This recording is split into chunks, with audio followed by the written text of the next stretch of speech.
Yeah, well, I secretly love the UFC, so I was sort of like awesome when I got the script.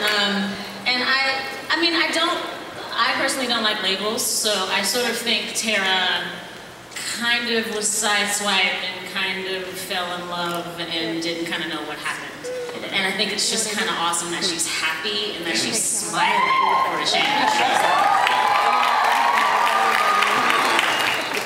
Brian, Jason isn't so much smiling lately. I mean, how long were you strapped to that bed naked, being like ritualistically raped by the shaman? How long did that take, like that entire process? I mean, I read the first episode and I thought, oh, well, this will probably keep up for maybe another half episode, and it continued for about 4. It's really interesting for an actor. I know Anna had it sort of at the end of, or midway through the 2nd or 3rd season, where she was sort of strapped, well not strapped, but she was on a hospital bed for some time. It's interesting as an actor, so when all you have to use is your face, and sort of particularly for Jason, who's known as being a very physical type of guy. So for me to really sort of draw that back, and I don't know, I think it was a nice challenge, but he was enjoying the fact that he's now being called Ghost Daddy. I think he actually he's Ghost Daddy.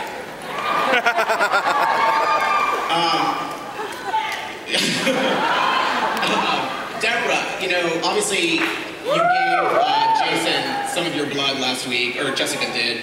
So what's going to be happening? I feel like it looked like from the teaser that you guys have some action. Yeah, I think. Thank you. Oh, you're too young to watch our show.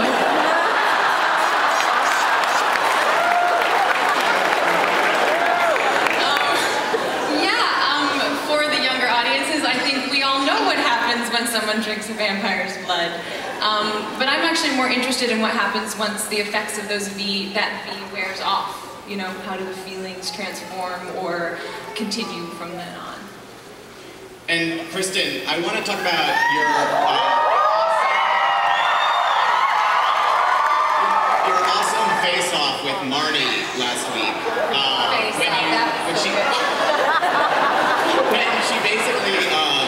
When she basically like dissolved your face. Was that how gross? I mean, were you squeamish while doing that? Because I got squeamish. It was pretty nasty. We worked really hard to make you squeamish and everybody else, but really doing it is a whole technical, many-hour experience. You know, it starts with being encased in plaster from here up, and they make a cast of my head, and then 9-hour day where we did a makeup test, and then 9 hours shooting it. And in my mind, you know, the direction I had, Kristen, was find the hole and push up. And I thought, only on True Blood is that going to be the only direction I get in the scene.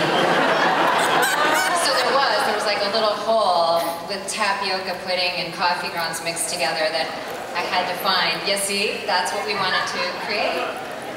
So for me, it's a really technical thing. It's not gross, but I'm very happy to hear if it was. I mean, this is, I guess, kind of for Alan and Anna and Alex. Will Eric remember his time with Sookie now? Like, once his memory is restored, will he remember this? Will it get restored? I feel like that's too much to give away. I think that's that moment, if it comes, if you know what's coming, it won't be as good. Okay. So no, yes, maybe. Kind of going along with the love triangle, I mean, you know, Stephen and Anna, do you guys think there's hope for Bill and Sookie? Like, will they be together again? I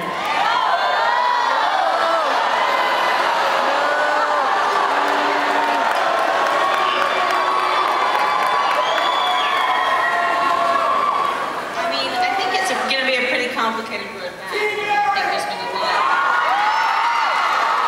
lot has happened, so.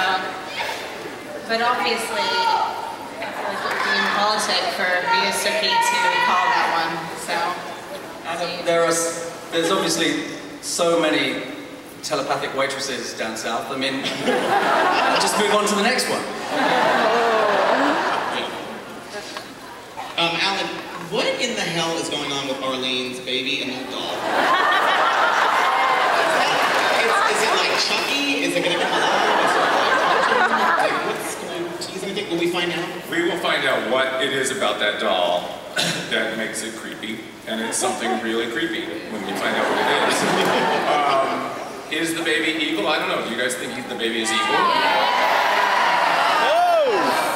That cute little baby, you think he's evil? Oh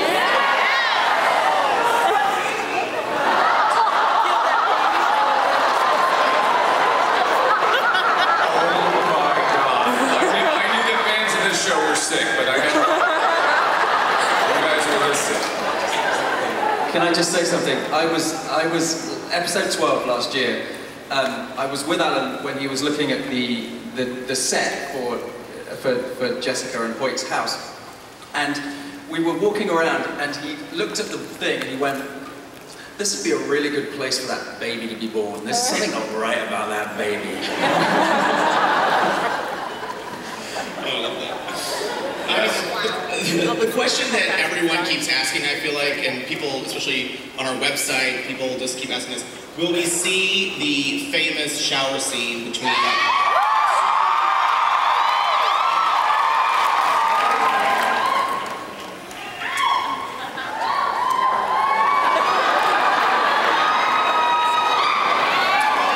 There will be a moment in the show where Suki and Eric are together in a shower.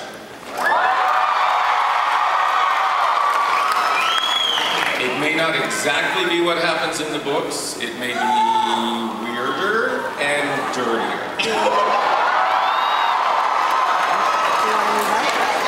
Maybe. This is a question that I got over Twitter. For all of you guys, what's been your favorite part of this season so far? Has there been like one moment in the first, 4 episodes that you like really loved? Well, I personally enjoyed the ritualistic gang rape of Jason Stackhouse. By the inbred hotshot Rare Panther winner. There's actually a bizarre sense of enjoyment in that for me too. It's nice to get that human contact every now and then, and it's a bizarre sense of therapy for me, so I'll take it. Somebody ask any favorite moments? Cage fighting. What'd you say? I like that too. Cage fighting. Oh, totally. Yeah. I really enjoyed the swimming in the sun. Oh, yeah. We didn't get to go in the sun very often, and that was very nice. I would say throwing eggs at Jim Parrott. Yeah. We had a good time with that. Anna, speaking of the lake scene, you know... Sausage party? Yeah, the sausage party, as you put it. Can you just, like, take us through what that was like when you're, like, standing next to Alcide and to Eric, and they're just both naked, and you have to, like, give lines? I know your husband's right next to you, but can you just indulge in my question? I just want you to remember, for one thing, that I'm 5'4" 3/4", and Joe Manganiello is like a full foot taller than me, so let's just say proportion-wise, when I turn around and look at him.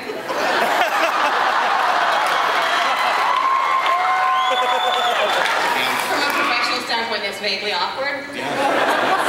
You're trying to, you know... Yes, it's hard to concentrate. Well, no, I'm just saying if you're trying to keep your eyes on the appropriate place, that's a little weird, because that involves a lot of neck craning. Yes. Also, the fun thing about that scene was I had a 1.5-page walk and talk with a wolf, of which I'm really scared of. Yes. I'm actually kind of scared of large dogs. So by the time we got to the boys frolicking naked, I was just so, effing relieved to be done with the wolf. Who, by the way, was more interested in rubbing himself in cat pee on the trees. Anywhere but on his mark. But not to make it sound unromantic. It was Valentine's Day, though.